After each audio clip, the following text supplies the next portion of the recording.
All right, thanks for joining into our Facebook Live on how to grow your Facebook account.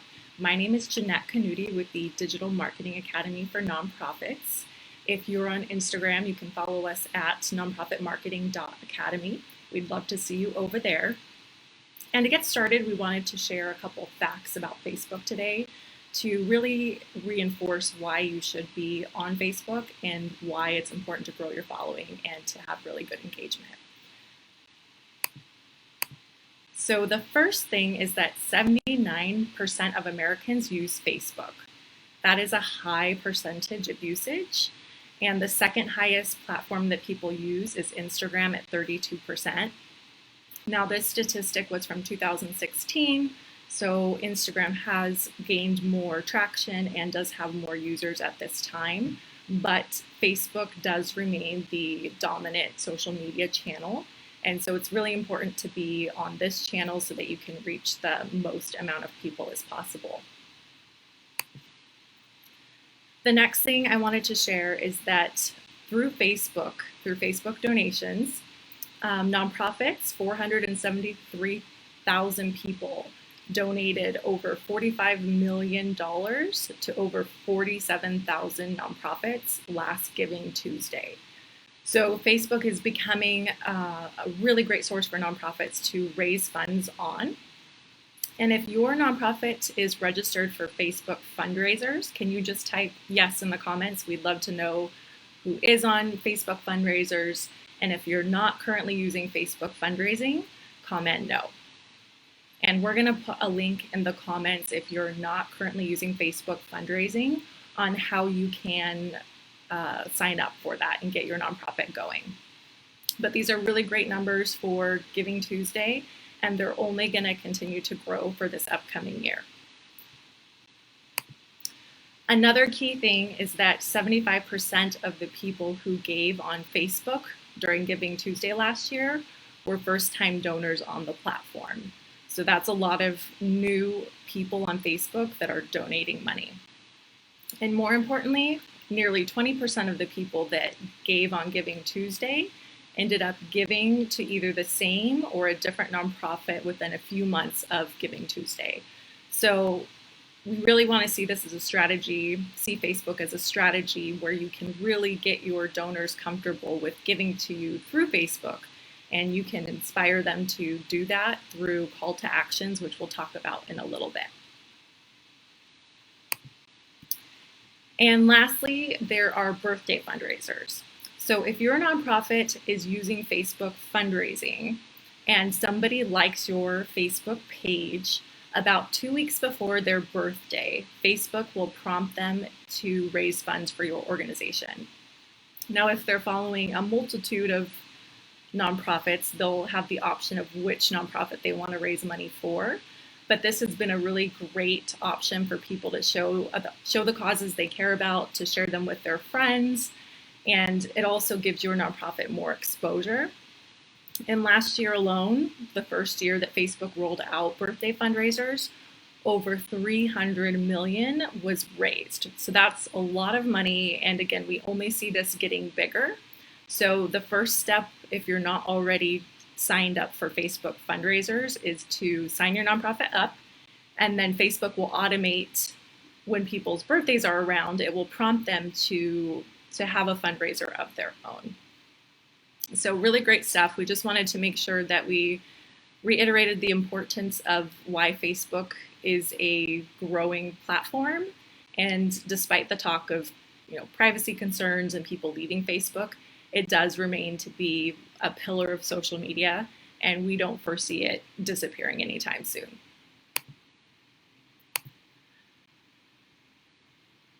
So let's get back to our,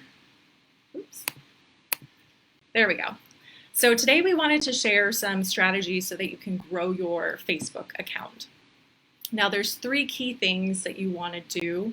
You want to attract people, and then you want to engage with them, and then you can convert them. So what that means is when you're attracting someone, you want to make sure that you're putting out really great content that's highlighting the work that your nonprofit does, so that the people who do follow you can share that and you can get some exposure. So if you're putting yourself out there by showing what you're doing, you're naturally going to attract people. Now, once you attract them, you do need to engage with them. So if they send you a message or if they comment on a post, you want to make sure that you're actively responding to people and really engaging with them so they feel connected to your nonprofit.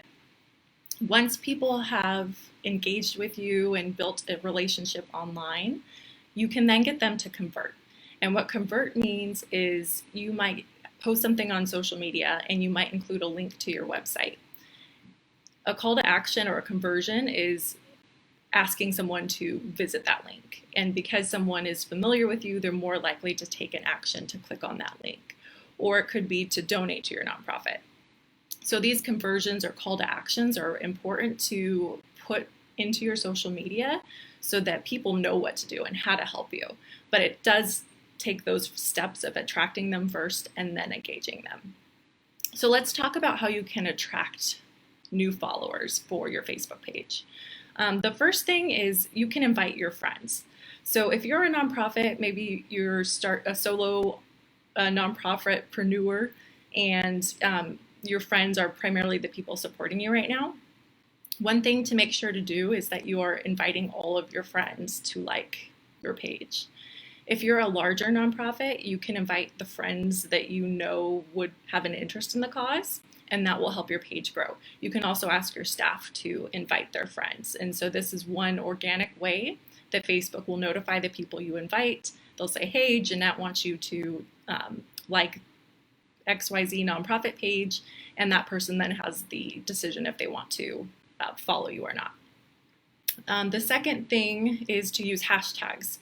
So Facebook does use hashtags, or people do use hashtags. It's not as relevant as Instagram or Twitter, but people do look for things by hashtags. So one thing you can do is research which hashtags people are using that are relevant to your nonprofit and start to use them, because you never know who might be looking for them and then come across your post and find what you're doing and then want to follow you.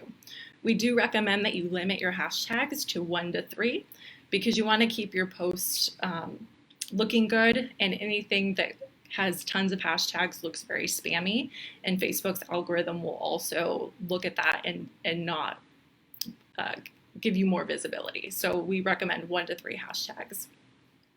The third thing is to post consistently. So if maybe you have limited resources and you can only post 1 time a week, make sure you're posting on that same day every week.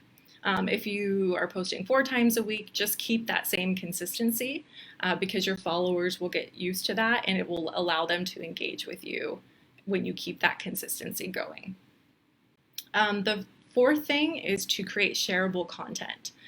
So what we mean by that is you can create an infographic, you can create funny memes, inform and inspire. That's our advice to you. Because when you provide those 2 elements, people are more likely to share your post. So if you have a supporter who's really passionate about the work you're doing in education, and you create an infographic that shows all the great things that you're doing to advance education, someone who supports you might want to share that and say, hey friends, this is a nonprofit I support. You should look into them if you're passionate about education too. And then if you create something funny or just something shareable, people tend to share that stuff more, and you can get more organic visibility from that sharing. The fifth thing is to always have links on your website to your social media channels.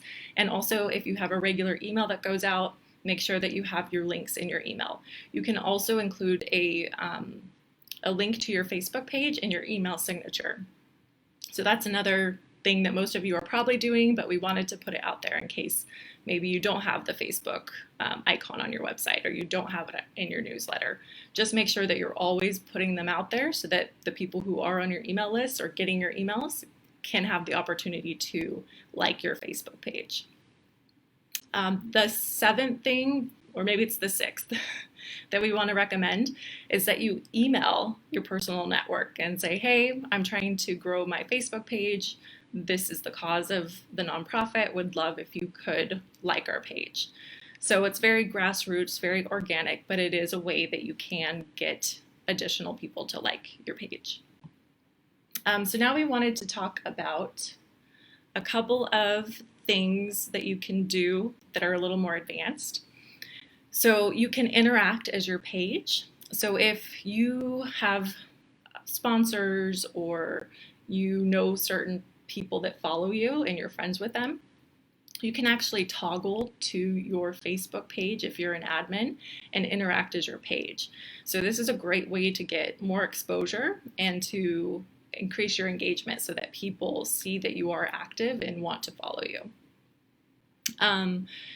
I mentioned earlier call to actions and conversions. And so one thing that you can do in your social media posts, especially if you're promoting a campaign or something that's really important to what you're doing, you can ask people to share and to comment.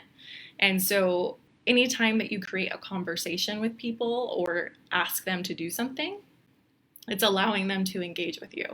So if you don't ask questions, you most likely are never going to get engagement. If you don't ask people to share what you're doing, they may see it and resonate with it and think it's great, but sometimes people don't automatically think about sharing. So you have to make sure you're telling your audience what you want them to do. And if you've created that engagement, like I mentioned earlier, they're going to be more and more likely to take action and to share things for you. One thing that you can do is on Facebook pages, you can do polls. So you can ask a yes or no question or a question that has two answers. And this is a really great way to see what your Facebook followers are interested, or your Facebook fans are interested in, what maybe they want to see more of you. And then you can start creating content around those things. So we encourage you to use the poll feature because you'll get more engagement and you can then use that to create content that people will share for you. The other advanced strategy is to tag sponsors and people in your post. So if you have a sponsor that's sponsoring an event or a certain program, or they volunteered with you, you always want to make sure you're tagging them because they'll see that and they might share that on their page, and you could get exposure to a whole new group of people that like that company or that person. So we highly recommend tagging if you can use that feature. And the last strategy to grow on Facebook is to use advertising. And I know a lot of you guys don't have budgets, and spending money to grow your Facebook page might seem like something that's not going to serve your purpose. But if you have a specific strategy that you're going to use to raise funds on Facebook, for instance, advertising to grow your page can be very effective. And you can get likes from anywhere from 10 cents to $2. The key is that you want to be very relevant, and Facebook lets you do this by targeting. So if you're not familiar with Facebook advertising, you can target your content to show up by someone's age, gender, what they have an interest in. So if you are an animal shelter, let's say, you can tag or target people that have an interest in dogs or cats or charity. And so you can use all of these tags that really narrow down the people that you're trying to reach, the people that you would consider your tribe that would want to support you and want to advance the cause of your nonprofit. So that's a really advanced strategy, but we do recommend using it if you have the opportunity and the budget. The key there is just to be very targeted. If you have any questions about Facebook and how to grow it, we would love if you could comment them now, or comment below in the comments, or ask your questions in the comments below. There is a little bit of lag time from broadcasting this to when we see the comments pop up. So we'll be able to answer any questions in a couple minutes if you have any. We do want to point out that you can get a free guide on how to grow on social media on our website, which is nonprofitmarketing.academy. So if you download this guide, you're going to see some strategies for Facebook and for Instagram. And the strategies for Facebook are going to be the ones that we shared, but provide a little bit more detail for you. So we highly encourage you to go ahead and check that out. So I'm going to toggle over to Facebook right now and see if any of you have comments. So let me get in here.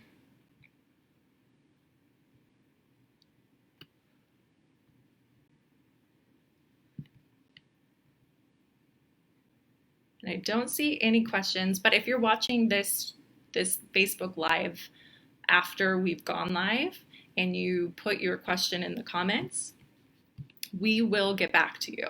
Or you can send us a message through our Facebook page and we will get back to you. You can also follow us on Instagram. We are nonprofitmarketing.academy. So we'd love if you would send us a DM over there, a direct message. If you're not familiar with the DM, send us a direct message on Instagram. And we look forward to sharing more information with you through our Facebook page. And we hope that you found this helpful.